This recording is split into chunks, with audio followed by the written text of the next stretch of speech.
বৃহস্পতিবার পবিত্র রাতে কেউ যদি এই দোয়াটি 100 বার পরে, কোনো দিন পৃথিবীর কোনো মানুষের কাছে তার হাত পাততে হবে না।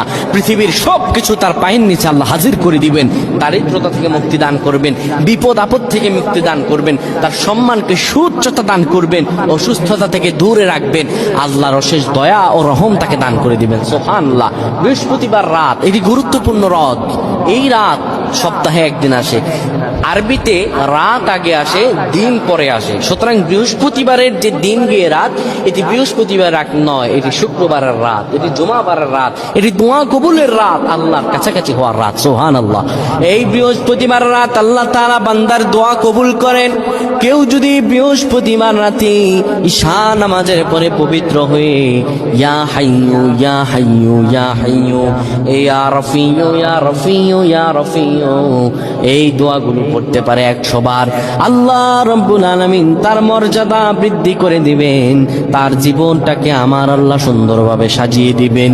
বিপদ আপদ বালা মুসিবত গুলো আমার রব্বুল আলামিন দূর করে দিবে। আল্লাহুম্মা আমিন বলেন।